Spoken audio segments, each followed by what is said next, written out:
ষষ্ঠ শ্রেণীর স্টুডেন্ট, আশা করি তোমরা ভালো আছো। এর আগে আমরা উপপাদ্য 1 প্রমাণ করে তোমাদেরকে দেখাইছি। আজকে উপপাদ্য 2 প্রমাণ করছি। উপপাদ্য যদি কারো 1 মিসিং হয়ে থাকে বা না বুঝতে পারো তাহলে কমেন্টে জানাবা, আর কমেন্টে আমরা বলে দেবো উপপাদ্য 1-এর লিঙ্কটা। সেই লিঙ্ক দেখে তুমি আগেটা দেখে এসে এইটা আবারও দেখতে পারো। তবে ওইটার সাথে এটার একটু সম্পর্ক আছে, এজন্য ওইটা আগে দেখে আসলে বেশি ভালো হয়। আর যদি এটা জানা থাকে তাহলে আর না দেখলেও চলবে, এইটা দেখলে হবে। দেখো, উপপাদ্য 2 প্রমাণ করতে বলেছে কি, দুইটি সরলরেখা পরস্পরকে ছেদ করলে উৎপন্ন বিপ্রতীপ কোণগুলো পরস্পর সমান। তাহলে এখানে আমাদের বিপ্রতীপ কোণ কাকে বলে সেটা একটু জানা দরকার।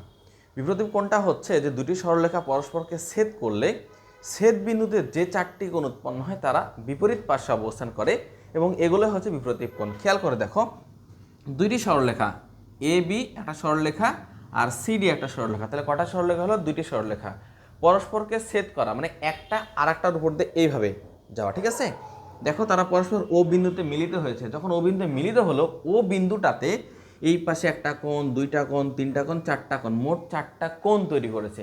এই 4টা কোণ যেগুলো বিপরীত পাশে অবস্থান করছে তারা সমান, অর্থাৎ এই যে অংশটুকু যতটুকু কোণের পরিমাপ সেটার সঙ্গে এই পাশের কোণটা সেম আছে। দেখো, আবার উপরের অংশটুকুর সঙ্গে এই অংশটুকু আমাদের সেম কোণের পরিমাপটুকু।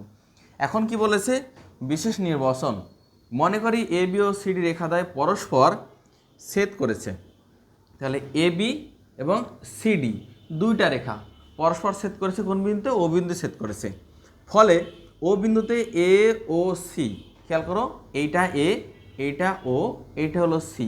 তাহলে অ্যাঙ্গেলটা কীভাবে হলো? এভাবে এটা কোণ তৈরি হলো সি ও বি।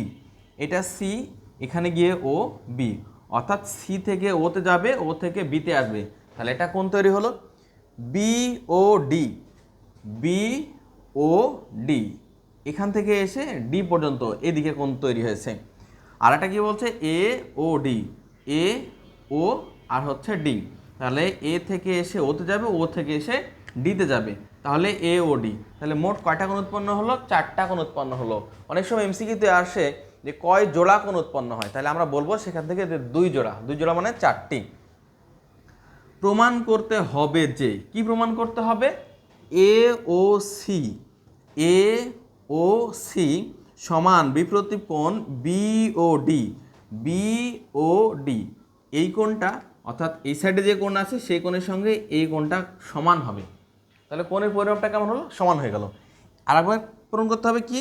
সি ও ডি, সি প্রমাণ করতে হবে সি ও বি, সি ও বি এখানে যে কোণটা তৈরি হয়েছে এই কোণ সমান বিপ্রতীপ এ ও ডি। বিপ্রতীপ মানে কি? বিপরীত পাশে। তাহলে এ ও ডি এই যে কোণ, এইটা আমাদেরকে প্রমাণ করতে হবে। তোমরা বিশেষ নির্বাচন পর্যন্ত দেখলা, এখন প্রমাণ অংশটুকু আমরা করব। প্রমাণে দেখো বলে দিয়েছে, আর আমরা লিখে নিয়েছি যে কি প্রমাণ করতে হবে, যেহেতু এই অংশটুকু আমাদের মুছে দিতে হয়েছে। এ ও সি সমান বিপ্রতীপ কোণ বিওডি, সি ও বি বিপ্রতীপ কোণ এ ও ডি। তাহলে প্রমাণ অংশটুকুর দিকে আমরা খেয়াল করব। প্রমাণ অংশটুকু কী বলেছে? ও এ রশ্মি। তাহলে চলো দেখি আমরা ও এ রশ্মি কোথায় পাচ্ছি। দেখো, ও থেকে এ পর্যন্ত এটা হচ্ছে ও এ রশ্মি, আর সিডি এটা কিন্তু একটা রেখা, সরল রেখা। যদি নিচের অংশটুকু না থাকে তাহলে আমরা খেয়াল করে দেখব যে ও এ রশ্মি সিডিতে মিলিত হয়েছে ও বিন্দু। ও বিন্দুতে এসে আমরা সিডি যে রেখা দেখতে পাচ্ছি তার ও বিন্দুতে মিলিত হয়েছে। এটা কিন্তু উপপাদ্য 1। তাহলে কি বলছে? ও এ রশ্মির ও বিন্দুতে সিডি রেখা মিলিত হয়েছে। তাহলে আমরা সিডি রেখাকে দেখব এবং ও এ যে রশ্মি আছে সেটা আমরা দেখতে পাচ্ছি। তাহলে মিলিত হওয়ার ফলে দেখো এই দিকেটা কোণ তৈরি হয়েছে, এই দিকেটা কোণ তৈরি হয়েছে। তাহলে দুইটা কোণ তৈরি হলো। তাহলে কোণ দুইটা কি কি? আমরা এ ও সি বলবো, এ ও ডি বলবো। তাহলে এ ও সি প্লাস কোণ এ ও ডি সমান এক সরল কোণ। এক সরল কোণ কোণ হবে যখন সেখানে 180 ডিগ্রি কোণ উৎপন্ন করবে। এক সরল কোণ মানে হচ্ছে 180 ডিগ্রি। তাহলে সেটা আমরা এক সরল কোণ বললাম, সমান দিয়ে এক সরল কোণ মানে হচ্ছে 2 সমকোণ, আমরা সেটা বললাম। এবার এটাকে আমরা 1 নম্বর সমীকরণ দেব। আবার কি বলছে? ওডি রশ্মির ও বিন্দুতে এবি রেখা মিলিত হয়েছে। এই যে এ বি রেখাটা যদি আমরা নিচের অংশটুকু বন্ধ করে দিই তাহলে আমরা বলতে পারি যে ও ডি রশ্মিটি মিলিত হয়েছে এ বি এর সঙ্গে। তাহলে দেখো যদি এ বি এর সঙ্গে মিলিত হয় এই পাশে এটা কোণ তৈরি করবে, আবার এই পাশে এটা কোণ তৈরি করলো, আর এ বি হচ্ছে আমাদের সরল রেখা, তাহলে এক সরল রেখাতে আমাদের 180 ডিগ্রি কোণ উৎপন্ন হয়। তাহলে আমরা কি বলবো, এ ও ডি, এ ও ডি যোগ বি ও ডি, বি ও ডি, তাহলে এই কোণ এবং এই কোণ মিলে আমাদের এক সরল কোণ তৈরি হবে, অর্থাৎ এই কোণটা এইভাবে আমাদের এক সরল কোণ তৈরি হবে। এটাকে আমরা দুই সমকোণ বলবো। এবার আমরা এটাকে 2 নম্বর সমীকরণ দিয়ে দিলাম। তাহলে আমরা প্রথমে 1 নম্বর সমীকরণ পেয়েছি, তারপরে আমরা 2 নম্বর সমীকরণ পেলাম। এই 1 নম্বর এবং 2 নম্বর সমীকরণটা সমান। কেন সমান? কারণ আমরা জানি যে এই পাশের 2 সমকোণ হয়েছে, এই পাশের 2 সমকোণ হয়েছে, তাহলে 2 সমকোণ অবশ্যই সমান। তাহলে 1 নম্বর সমীকরণ এবং 2 নম্বর সমীকরণটা সমান হবে।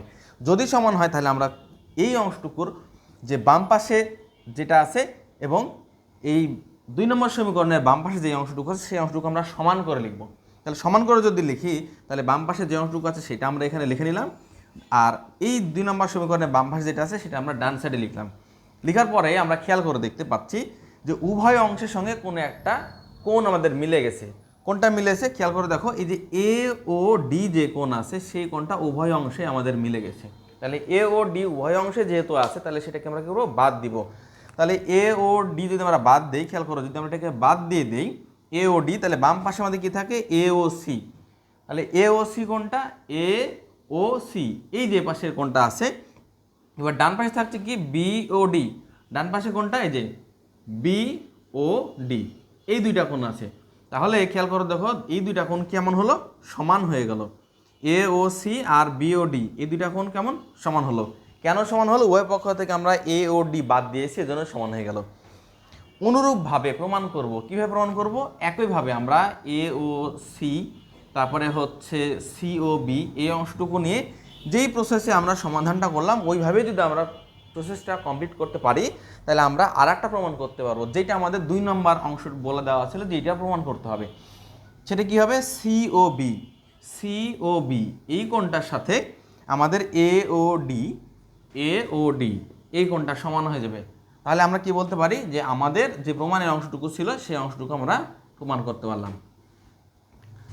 ধন্যবাদ সবাইকে, আশা করি তোমরা খুব বুঝতে পেরেছো ভালোভাবে। যদি বুঝতে না পারো তাহলে আগের যে সমাধানটা ছিল উপপাদ্য 1 সেটা দেখতে হবে।